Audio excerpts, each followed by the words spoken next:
प्रिय भक्तों, जो भी इस सोमवार की पावन कथा को सच्चे मन से अंत तक सुन लेता है, उसके जीवन से दुख अपने आप विदा होने लगते हैं। क्योंकि ये कथा केवल शब्द नहीं, स्वयं भगवान शिव और माता पार्वती की करुणा का सजीव रूप है। ये कथा है विश्वास की, ये कथा है धैर्य की, और ये कथा है उस नारी की जिसने टूटकर भी हार नहीं मानी। उसका नाम था अनन्या, एक साधारण गृहिणी, शांत स्वभाव वाली, पर भीतर से वर्षों से पीड़ा सहती हुई। उसके जीवन में सब कुछ था, घर था, पति था, पर शांति नहीं थी। हर सोमवार जब मंदिर की घंटियां बजती तो उसका हृदय भी बज उठता, लेकिन आंखों में आंसू भर आते, क्योंकि उसका वैवाहिक जीवन कलह से भरा था। छोटी छोटी बातों पर झगड़े और मन में लगातार भय। एक दिन उसने शिव मंदिर में बैठकर फूट फूट कर रोते हुए कहा, हे महादेव, जब आपने स्वयं पार्वती जी को स्वीकार किया तो मेरी प्रार्थना क्यों नहीं सुनते। उसी क्षण उसे भीतर से आवाज आई, धैर्य रख बेटी, प्रेम की परीक्षा सबसे कठिन होती है। उसी दिन गांव की वृद्ध स्त्री ने उसे सोम व्रत का महत्व बताया और कहा, जो स्त्री शिव और पार्वती दोनों का व्रत श्रद्धा से करती है, उसका दाम्पत्य जीवन अवश्य सुधरता है। अनन्या ने उसी दिन संकल्प लिया सोमवार का व्रत रखने का।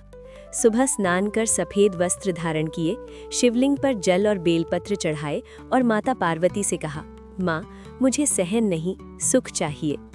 उसी दिन से उसके जीवन में परीक्षाएं बढ़ गईं। पति का व्यवहार और कठोर हो गया, घर का वातावरण और भारी, लेकिन अनन्या ने व्रत नहीं छोड़ा। हर सोमवार वो शिव पार्वती दोनों का स्मरण करती और मन ही मन कहती, यदि आप दोनों साथ हैं तो मेरा जीवन भी एक दिन जुड़ जाएगा। प्रिय भक्तों, यही अधिकतर लोग हार मान लेते हैं, लेकिन याद रखिए, जब दुख बढ़े तो समझिए समाधान निकट है। तीसरे सोमवार की रात अनन्या ने स्वप्न देखा। माता पार्वती उसे गोद में लेकर कह रही थी, बेटी, पत्नी का धर्म सहना नहीं, संतुलन बनाना है। और शिव मुस्कुराकर बोले, जहाँ प्रेम है वहाँ क्रोध टिक नहीं सकता। नींद खुलते ही अनन्या के मन में अद्भुत शांति थी। उसने पति से पहली बार शांत स्वर में बात की, बिना आरोप, बिना आंसू, और वहीं से बदलाव शुरू हुआ। प्रिय भक्तों, यदि आपके जीवन में वैवाहिक कलह, मानसिक अशांति या प्रेम की कमी है तो ये उपाय अवश्य करें। हर सोमवार शिवलिंग पर जल चढ़ाते समय माता पार्वती का स्मरण करें और मन में ये कहें, हे शिव, हे शक्ति, मेरे रिश्तों में संतुलन और प्रेम भर दीजिए। ये कथा केवल अनन्या की नहीं, हर उस भक्त की है जो टूटकर भी शिव का हाथ नहीं छोड़ता। आगे आने वाले समय में महादेव और माँ पार्वती स्वयं अनन्या के जीवन में प्रवेश करने वाले हैं और उसका जीवन उदाहरण बनने वाला है। अनन्या ने जब सोम व्रत का संकल्प लिया तो उसे ये आभास नहीं था कि भक्ति का मार्ग फूलों से नहीं बल्कि कांटों से होकर जाता है। पहला सोमवार बीत चुका था और उसके बाद जीवन की कठिनाइयां और भी बढ़ने लगी थीं। पति का स्वभाव पहले से अधिक कठोर हो गया था। छोटी छोटी बातों पर क्रोध और उपेक्षा उसका हृदय छलनी कर देती थी।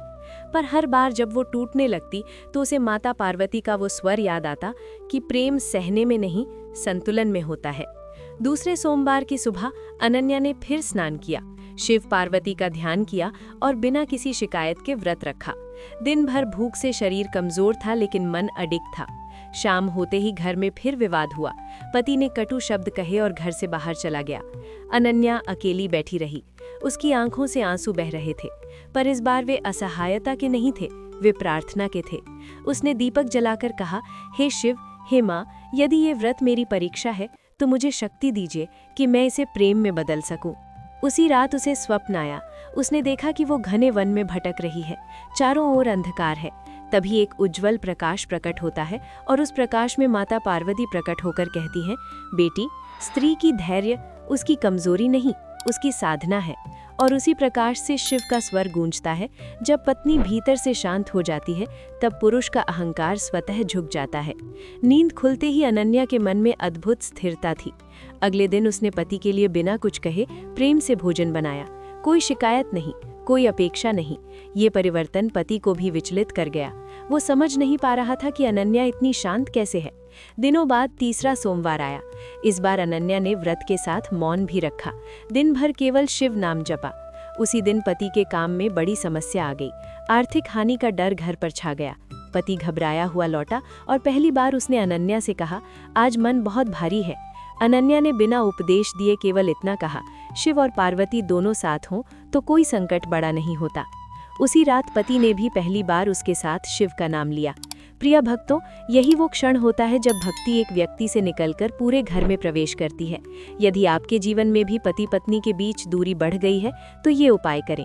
सोमवार को शिव के साथ माता पार्वती का ध्यान करें और अपने शब्दों में कटुता के स्थान पर मौन और प्रेम को स्थान दें। अनन्या को अब ये अनुभव होने लगा था कि व्रत केवल मांगने का नहीं, बदलने का माध्यम है। लेकिन अभी शिव और पार्वती की कृपा का पूर्ण प्रकाश उसके जीवन में उतरना बाकी था, और वही प्रकाश आने वाले दिनों में उसके रिश्ते को नई पहचान देने वाला था। समय आगे बढ़ रहा था और अनन्या के भीतर एक गहरी शांति आकार लेने लगी थी। तीसरे सोमवार के बाद उसके घर की हवा कुछ बदली हुई सी लगने लगी थी। पति का क्रोध अब उतना तीखा नहीं रहा था, लेकिन मौन अब भी बीच में दीवार बना हुआ था। अनन्या जानती थी कि ये मौन टूटेगा, पर समय से पहले नहीं। वो हर सुबह उठकर शिव पार्वती का स्मरण करती और मन में ये संकल्प दोहराती कि वो प्रेम को प्रतिक्रिया नहीं बनने देगी। चौथे सोमवार की सुबह उसने विशेष श्रद्धा से व्रत रखा। शिवलिंग पर जल चढ़ाते समय उसने पहली बार माता पार्वती से स्पष्ट शब्दों में प्रार्थना की, हे माँ, जैसे आपने शिव के कठोर तप को अपने प्रेम से संतुलित किया, वैसे ही मेरे घर के कठोर शब्दों को कोमलता में बदल दीजिए। दिन भर उपवास के कारण शरीर थका हुआ था, पर मन जागृत था। शाम को अचानक पति के व्यवहार में परिवर्तन दिखा। वो बिना कारण गुस्सा नहीं हुआ, बल्कि चुपचाप बैठा रहा। अनन्या ने कुछ नहीं पूछा। उसने जान लिया कि भीतर कोई द्वंद्व चल रहा है। रात को जब दोनों एक ही कमरे में थे तो पति ने धीमे स्वर में कहा, आज पता नहीं क्यों मन अशांत है। अनन्या ने कोई सलाह नहीं दी, बस कहा, शिव पार्वती को याद करो, मन हल्का हो जाएगा। उस क्षण पति ने पहली बार अनन्या की आंखों में देखा और उसे वहां शिकायत नहीं बल्कि करुणा दिखाई दी। उसी रात अनन्या ने स्वप्न देखा। उसने देखा कि वो एक मंदिर में खड़ी है जहां शिव और पार्वती एक साथ विराजमान हैं। पार्वती जी ने उसके सिर पर हाथ रखा और कहा, जब स्त्री अपने भीतर माँ बन जाती है तब घर में युद्ध नहीं टिकता। और शिव ने कहा, प्रेम का पहला चमत्कार संवाद है। नींद खुलते ही अनन्या के हृदय में साहस था। अगले दिन उसने पति से शांत स्वर में वर्षों से दबा हुआ दर्द कहा, बिना आरोप, बिना रोष, केवल सत्य। पति चुपचाप सुनता रहा और पहली बार उसने कहा, शायद मेरी भूलें मुझसे भी बड़ी थी। ये सुनकर अनन्या की आंखें भर आईं, लेकिन इस बार आंसू दुख के नहीं, मुक्ति के थे। प्रिय भक्तों, जब संवाद प्रेम से होता है तब भगवान स्वयं बीच की दीवारें गिरा देते हैं। यदि आपके जीवन में भी रिश्ते चुप्पी में डूब गए हैं तो ये उपाय करें। सोमवार को शिव पार्वती का ध्यान कर पहले अपने मन की कटुता छोड़ें, फिर शब्द अपने आप सही निकलेंगे। अनन्या के जीवन में अब परिवर्तन की स्पष्ट रेखा दिखने लगी थी, लेकिन शिव और पार्वती की कृपा अभी पूरी तरह प्रकट नहीं हुई थी, क्योंकि आने वाला समय एक ऐसी परीक्षा लाने वाला था जहां प्रेम को स्थायित्व और विश्वास को गहराई मिलनी थी, और वही परीक्षा उनके दाम्पत्य को पूर्णता की ओर ले जाने वाली थी। अनन्या और उसके पति के बीच संवाद की शुरुआत तो हो चुकी थी, लेकिन वर्षों की गांठें एक ही दिन में नहीं खुलती। ये बात अनन्या भली भांति समझ चुकी थी। उसने मन ही मन शिव और पार्वती से यही प्रार्थना की कि उसे धैर्य की सीमा तक शक्ति मिले। पांचवें सोमवार की सुबह वातावरण कुछ भारी था। पति को काम के सिलसिले में बाहर जाना था और पुराने स्वभाव के कारण फिर से तनाव की आशंका थी। लेकिन अनन्या ने कुछ भी कहने से पहले शिवलिंग पर जल चढ़ाया और माता पार्वती का स्मरण करते हुए कहा, हे माँ, जैसे आप शिव के साथ हर परिस्थिति में स्थिर रहीं, वैसे ही मुझे भी स्थिर रखिए। उसी दिन पति को काम में बड़ा झटका लगा और वो क्रोध से भरा हुआ घर लौटा। पुराने दिन जैसे लौटते दिखे, पर इस बार अनन्या नहीं घबराई। उसने बिना प्रतिवाद किए शांत स्वर में भोजन परोसा और केवल इतना कहा, जो होना था हो गया, अब बैठकर शिव को याद कर लेते हैं। ये वाक्य जैसे पति के भीतर कुछ तोड़ गया। वो चिल्लाने के बजाय मौन में बैठ गया। रात गहरी हुई और घर में एक अजीब सी शांति छा गई। उसी रात अनन्या ने स्वप्न देखा कि वो नदी के किनारे बैठी है, तेज बहाव है और वो डर रही है। तभी माता पार्वती उसका हाथ पकड़कर कहती है, जब प्रवाह तेज हो तब पकड़ मजबूत रखनी होती है। और शिव दूर से कहते हैं, धैर्य ही स्त्री का सबसे बड़ा आभूषण है। नींद खुलते ही अनन्या का मन स्थिर था। अगले दिन पति स्वयं उसके पास आया और बोला, मैं नहीं जानता क्यों, लेकिन तुम्हारी शांति मुझे रोक लेती है। अनन्या ने कोई उत्तर नहीं दिया। उसकी आंखों में केवल करुणा थी। प्रिय भक्तों, यही वो क्षण है जब भक्ति बोलती नहीं बल्कि दिखाई देती है। यदि आपके जीवन में कोई बार बार क्रोध करता है तो समझिए वो भीतर से टूटा हुआ है। आज का उपाय ये है कि सोमवार को शिव और पार्वती का ध्यान कर किसी भी कटु उत्तर को रोक लें। मौन भी कभी कभी सबसे बड़ा समाधान बन जाता है। अनन्या के घर में अब झगड़े कम होने लगे थे, लेकिन महादेव और मां पार्वती अभी एक और परीक्षा लेने वाले थे। ऐसी परीक्षा जो ये सिद्ध करेगी कि प्रेम केवल शब्दों से नहीं बल्कि त्याग से भी पुष्ट होता है, और वही परीक्षा उनके रिश्ते को स्थायी आशीर्वाद देने वाली थी। अनन्या के भीतर अब एक स्थिर दीपक जल रहा था, जो हर परिस्थिति में बुझने को तैयार नहीं था। छठे सोमवार की सुबह उसने उठकर शिव पार्वती का स्मरण किया और मन में ये संकल्प लिया कि चाहे परिस्थिति कैसी भी हो, वो प्रेम और मर्यादा नहीं छोड़ेगी। उसी दिन घर में एक कठिन निर्णय का समय आया। पति को दूर शहर में नौकरी का प्रस्ताव मिला, जो आर्थिक रूप से लाभकारी था, लेकिन परिवार से दूरी भी लाता था। पति असमंजस में था और अनन्या के सामने पहली बार उसने खुलकर कहा, मुझे डर है कि कहीं फिर सब बिखर न जाए। अनन्या ने शांत स्वर में कहा, जो शिव और पार्वती ने जोड़ा है दूरी से नहीं टूटता। उस दिन उसने उपवास के साथ सेवा का भी व्रत लिया। उसने सास की देखभाल की, घर के काम चुपचाप किए और किसी से कोई अपेक्षा नहीं रखी। शाम होते ही पति ने निर्णय लिया कि वो नौकरी स्वीकार करेगा, लेकिन परिवार को प्राथमिकता देगा। ये निर्णय पहले के स्वभाव से बिल्कुल विपरीत था। अनन्या समझ गई कि ये परिवर्तन उसकी नहीं, शिव पार्वती की कृपा का परिणाम है। उसी रात उसे स्वप्न आया। उसने देखा कि माता पार्वती गृहस्थ आश्रम में कार्य कर रही है और शिव ध्यान में लीन है। पार्वती मुस्कुराकर कहती है, जब स्त्री सेवा को साधना बना लेती है तब घर ही कैलाश बन जाता है। नींद खुलते ही अनन्या का मन कृतज्ञता से भर गया। अगले कुछ दिन शांत रहे, लेकिन एक शाम अचानक सास की तबीयत बिगड़ गई। घर में घबराहट फैल गई। अनन्या ने बिना विलंब किए शिव का नाम लिया और पूरी निष्ठा से सेवा की। रात भर जागकर देखभाल की। सास की आंखों में आंसू आ गए और उसने कहा, मैंने तुम्हें गलत समझा था। अनन्या ने हाथ जोड़कर कहा, ये सब महादेव और माँ की कृपा है प्रिय। भक्तों, जब आप किसी के प्रति त्याग दिखाते हैं तब भगवान स्वयं आपके पक्ष में खड़े हो जाते हैं। यदि आपके घर में बुजुर्गों के साथ मनमुटाव है तो ये उपाय करें। सोमवार को शिव पार्वती का ध्यान कर सेवा का एक छोटा संकल्प ले, परिणाम अवश्य मिलेगा। अनन्या के जीवन में अब प्रेम स्थिर हो रहा था, लेकिन अभी एक अंतिम बंधन खुलना शेष था। वो बंधन जो भय और अविश्वास से बना था और जिसे तोड़ने के लिए शिव और पार्वती स्वयं प्रत्यक्ष संकेत देने वाले थे। समय के साथ अनन्या के घर में प्रेम और विश्वास की जड़ें गहरी होने लगी थी, लेकिन मन के भीतर छुपा भय अभी पूरी तरह विदा नहीं हुआ था। 7वें सोमवार की सुबह अनन्या ने व्रत रखते हुए शिव पार्वती से यही प्रार्थना की कि उसके हृदय से भविष्य का डर हट जाए, क्योंकि बीते अनुभव उसे बार बार असुरक्षा की ओर खींच लेते थे। उसी दिन पति शहर जाने की तैयारी करने लगा और विदाई का क्षण अनन्या के लिए कठिन था, पर उसने आंसू नहीं बहाए। उसने शिवलिंग पर जल चढ़ाते हुए कहा, हे महादेव, दूरी को दीवार मत बनने दीजिए। और माता पार्वती से कहा, माँ, मेरे मन को संभालिए। पति के जाते ही घर सूना लगने लगा। रातें लंबी और शांत हो गईं, पर अनन्या ने हर सोमवार व्रत नहीं छोड़ा। वो मंदिर जाती, दीपक जलाती और मौन में शिव पार्वती का स्मरण करती। एक रात उसे तीव्र घबराहट हुई, मन में अनजाने भय उमड़ने लगे। उसने तुरंत मंत्र जप शुरू किया और तभी उसे स्वप्न सा अनुभव हुआ। उसने देखा कि माता पार्वती उसके पास बैठी हैं और कह रही हैं, भय तब जन्म लेता है जब हम भविष्य को अपने हाथ में लेना चाहते हैं। और शिव का स्वर गूंजा, जिसने समर्पण सीख लिया उसे डर छू नहीं सकता। नींद खुलते ही अनन्या ने गहरी सांस ली और मन को शांत किया। अगले ही दिन पति का फोन आया। उसकी आवाज में अपनापन था। उसने कहा, यहाँ सब ठीक है, पर तुम्हारी शांति मुझे हर समय महसूस होती है। अनन्या की आंखें भर आईं। उसने समझ लिया कि प्रेम दूरी से नहीं मापता।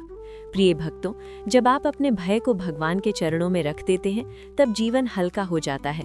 यदि आप भी भविष्य की चिंता से घिरे रहते हैं तो ये उपाय करें। सोमवार को शिव पार्वती का ध्यान कर ये कहें, हे प्रभु, जो होगा आपकी इच्छा से होगा, मुझे केवल वर्तमान में स्थिर रखिए। अनन्या के भीतर अब भय की जगह विश्वास बसने लगा था।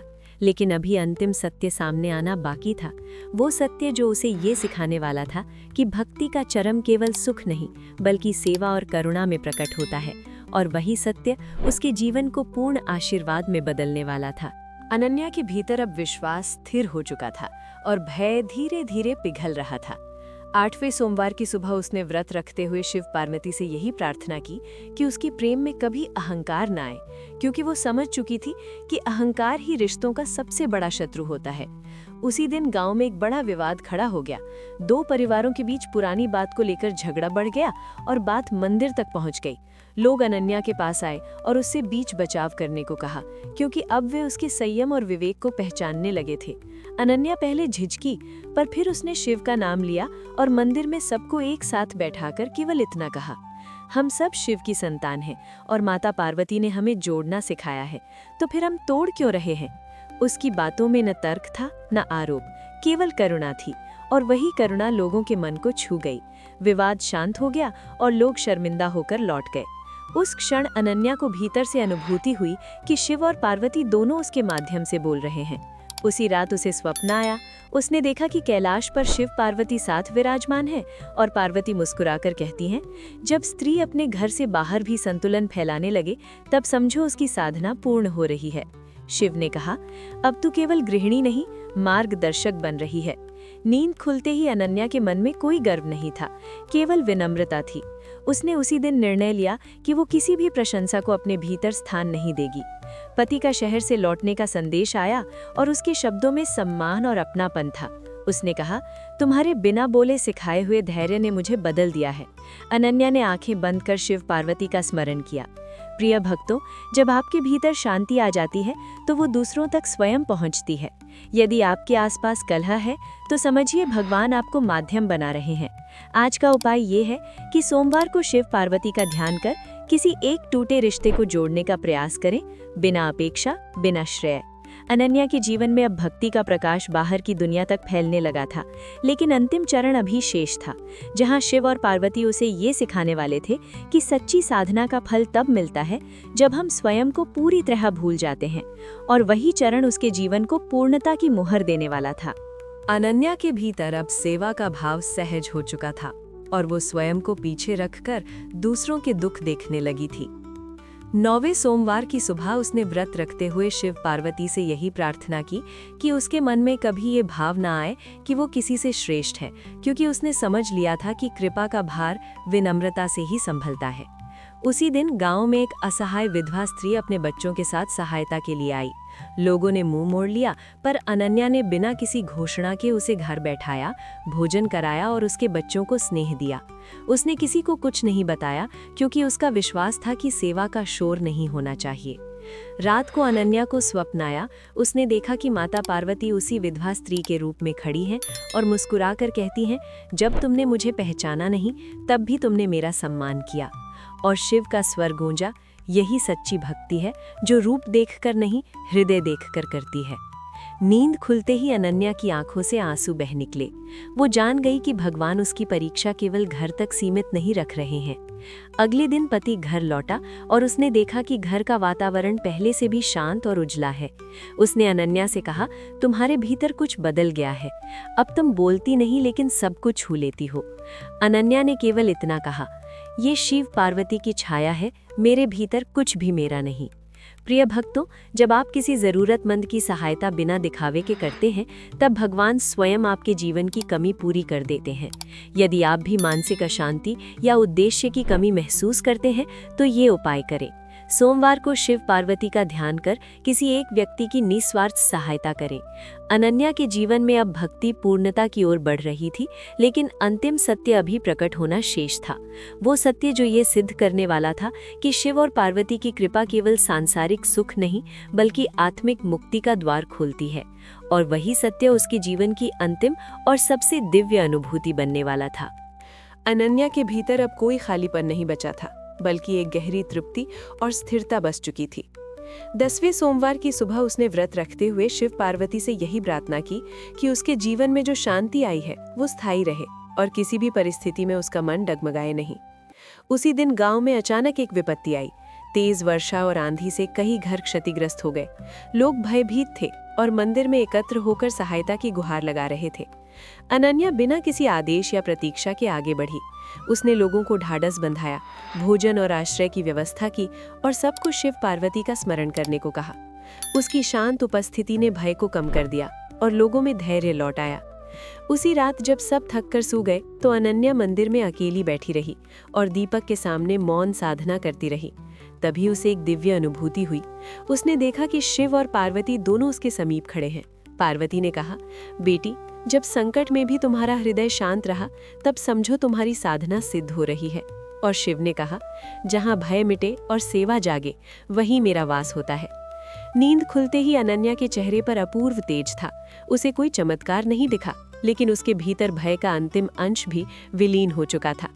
अगले दिन गांव के लोग आभार व्यक्त करने आए, पर अनन्या ने सबको मंदिर की ओर संकेत करते हुए कहा, कृतज्ञता वहीं रखे जहां से शक्ति आती है। पति ने उसे देखा तो पहली बार उसके मन में गहरा सम्मान जागा। उसने कहा, तुम्हारे साथ रहकर मुझे जीवन का अर्थ समझ आया। अनन्या ने आंखें झुका ली, क्योंकि वो जानती थी कि ये सम्मान उसका नहीं, शिव पार्वती की कृपा का है। प्रिय भक्तों, जब आप संकट में भी दूसरों के लिए दीपक बन जाते हैं, तब भगवान आपके भीतर स्थायी शांति स्थापित कर देते हैं। यदि आपके जीवन में भय बार बार लौट आता है तो ये उपाय करें। सोमवार को शिव पार्वती का ध्यान कर किसी एक भयभीत व्यक्ति को साहस दे। अनन्या के जीवन में अब सब कुछ पूर्ण प्रतीत हो रहा था, लेकिन अभी एक अंतिम क्षण शेष था, जहां शिव और पार्वती उसकी भक्ति को आशीर्वाद में बदलकर उसे जीवन की पूर्णता का अनुभव कराने वाले थे। और वही क्षण इस दिव्य कथा को उसके पवित्र निष्कर्ष तक ले जाने वाला था। अनन्या का जीवन अब शांत झील की तरह स्थिर हो चुका था, जहां लहरें उठती तो थीं, पर गहराई को नहीं हिलाती थी। 11वें सोमवार की सुबह उसने बिना किसी विशेष इच्छा के व्रत रखा, केवल शिव और पार्वती का स्मरण किया और मन ही मन कहा, अब जो कुछ है वो आपकी देन है। उसी दिन मंदिर में विशेष पूजा थी। गांव के सभी लोग एकत्र हुए और अनन्या से निवेदन किया कि वो आरती में आगे खड़ी हो। अनन्या ने सिर झुकाकर मना किया और कहा, मैं भी आप सब की तरह एक साधारण भक्त हूँ। जैसे ही आरती शुरू हुई, उसे भीतर से एक दिव्य अनुभूति हुई, जैसे शिव और पार्वती दोनों की उपस्थिति उस दीपक की लौ में समा गई हो। उसे कोई शब्द सुनाई नहीं दिए, कोई रूप नहीं दिखा, बस हृदय में ये भाव उतरा कि अब उसे किसी प्रमाण की आवश्यकता नहीं है, क्योंकि विश्वास पूर्ण हो चुका है। घर लौटते समय अनन्या में अपने पति का हाथ थामा और पहली बार दोनों के बीच मौन नहीं बल्कि सहजता थी। उसी रात उसने अंतिम स्वप्न देखा। उसने देखा कि कैलाश पर शिव और पार्वती साथ विराजमान है। पार्वती ने कहा, बेटी, तूने प्रेम को धैर्य से सींचा है, इसलिए वो स्थायी हुआ। और शिव ने कहा, तूने मांगना छोड़ा तभी सब पाया। नींद खुली तो अनन्या के मन में कोई कामना शेष नहीं थी, केवल कृतज्ञता थी। प्रिय भक्तों, यही सोम व्रत का सार है। जब हम शिव और पार्वती से केवल समस्या का समाधान नहीं बल्कि स्वयं के परिवर्तन की शक्ति मांगते हैं, तब जीवन अपने आप संतुलित हो जाता है। यदि आपके जीवन में दाम्पत्य कलह, मानसिक अशांति, भय या निराशा है, तो ये अंतिम उपाय अवश्य करें। हर सोमवार शिव के साथ माता पार्वती का स्मरण करें और ये कहें, हे शिव, हे शक्ति, मुझे सही बनने की शक्ति दीजिए। परिस्थितियां स्वयं बदल जाएंगी, क्योंकि जहां शिव और पार्वती साथ होते हैं वहां जीवन टूटता नहीं, जुड़ता है। यदि ये सोमव्रत की दिव्य कथा आपके हृदय को छू गई हो तो इसे अंत तक सुनने के लिए शिव और पार्वती को नमन करें। इस पावन कथा को अपने परिवार और उन भक्तों तक अवश्य पहुंचाएं जो जीवन में दुख से जूझ रहे हैं। और यदि आप ऐसी ही सच्ची और भावपूर्ण धार्मिक कथाएं नियमित सुनना चाहते हैं तो धार्मिक दर्पण से जुड़े रहें, क्योंकि यहाँ कथाएं नहीं, केवल विश्वास बोला जाता है। ओम नमः शिवाय।